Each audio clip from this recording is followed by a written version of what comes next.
thanks very much for giving me a chance to say a few words. And at the same time, I'd like to welcome you to Ghana. And I think special thanks to Jack for following through. My intention is to discuss the dance going on between Bitcoin and the regulator in Ghana. But I'll do so by focusing on, you might say, the governance of behavior on the blockchain. Okay. Now, the question I'll try to answer is, how friendly is Bitcoin, or governance or, regulator friendly for the Bitcoin environment? I'll do so by first touching on what we do so you get a sense of where we're coming from. And then I'll use 4 different initiatives to summarize what I think the reaction of the regulator to Bitcoin is. However, I don't believe that's the real issue. The real issue is around something else beyond energy or volatility and so on. And I'll touch that through a working group known as Kinchugi. Now, Ghana.com itself is a successor company to the pioneering internet company NCS. And it's of the soft side, not the connectivity side.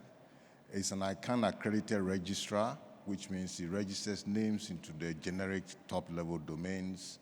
And we are developers, programmers, I still do. But we also work closely with electronics, so we do a lot of IoT work. And because we provide domain names, we also provide hosting, we provide certificates and so on. We happen to be the legacy operators for the .gh top-level domain. The way we provision is as follows. On our portal, the registrar portal, we have extensive connections using EPP protocol, provisioning protocol to the registries. So we're able to talk to the registries and help users find names. And once they find names, they can select other services like hosting, certificates, and so on. In so doing, a name they've chosen can be resolved to the particular body of code that they have available. Now, the first encounter with Bitcoin was on the sidelines of a global commission on internet governance. The commission was chaired by Carl Biltz, but it happened to have a meeting in Accra, and 2 commissioners, Pinda Wong and myself, decided to approach the central bank and its switching company and give some exposure. I happened to be, at the time, a member of the GIPS board, and so that was not too difficult to facilitate.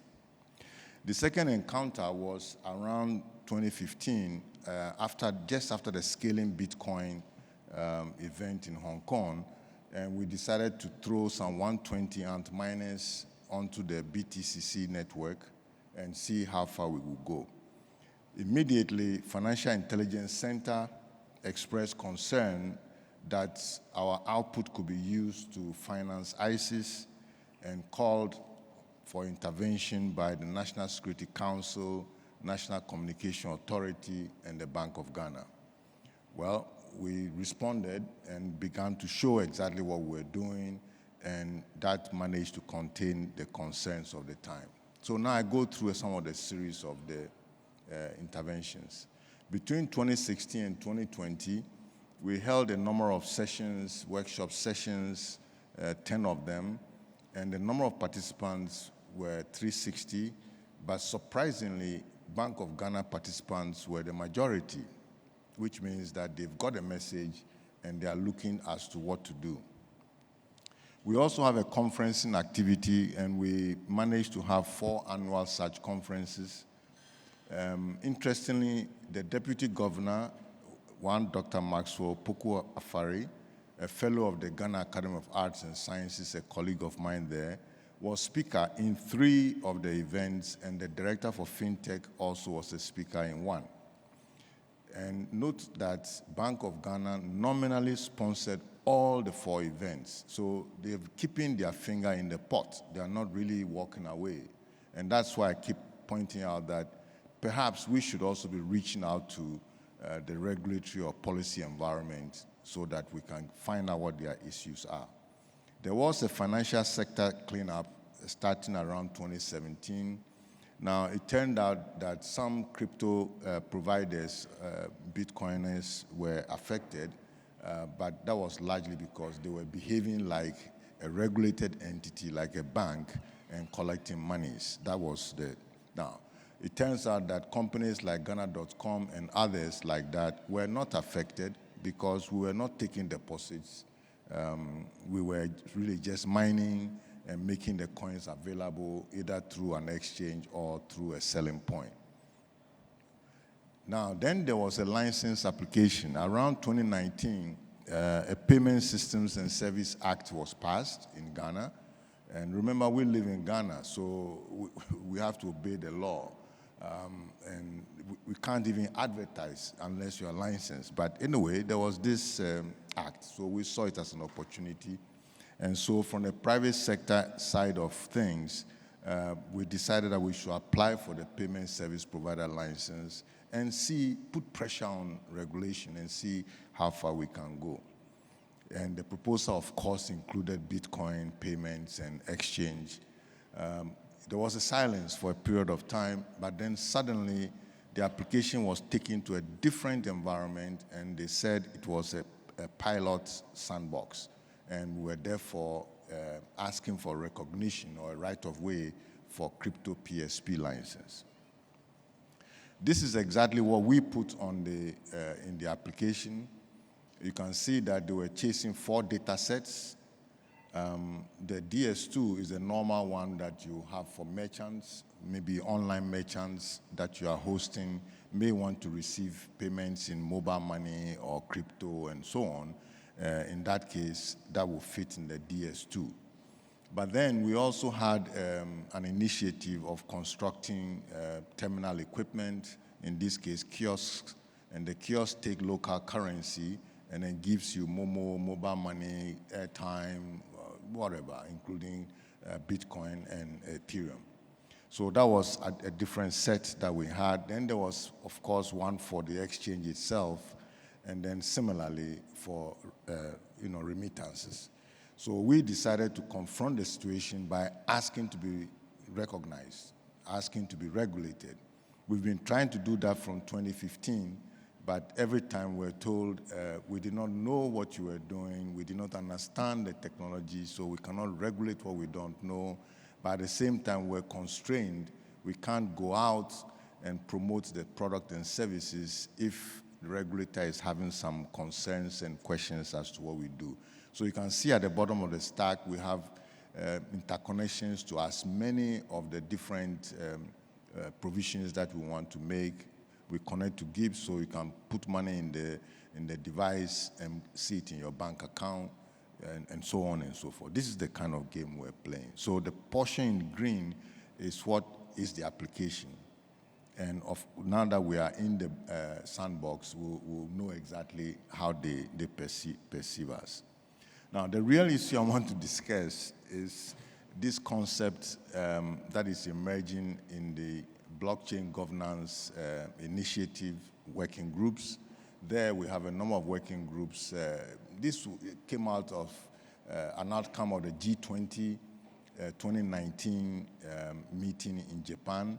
And so there's some Japanese leadership here, and we're doing work on identity, key management, and privacy, as well as Kinchuki. And Kinchuki concept is what I want to spend time with. And this was chaired by Pinda, a very, very creative meeting. The message here is that the internetworks, what we call the internet, that enables Bitcoin and several other virtual currencies, do break. And the thing to do is to get it repaired and then prevent it from happening, so that it's a constant battle of improvement and advancement. So we associate our thinking with the Japanese Kintsugi craft, where broken pots may be put back together with gold to make it stronger. And that is the kind of view that we have. We recognize that there are some separations taking place. The first one for most of Africans occurred at independence. At independence in our constitutions, the separation was made. But around 96 for Ghana, the telco and the state got separated by an act. And in the process, you had the state providing some regulation through the National Communication Authority, independent regulation that is, and then a collection of competing operators. Now, all of this was happening, and it's still happening now, meaning that these reforms do take time, and they require that we don't sit away, we don't go by ourselves, but we actually dive into trying to get everybody to be discussing the same subject.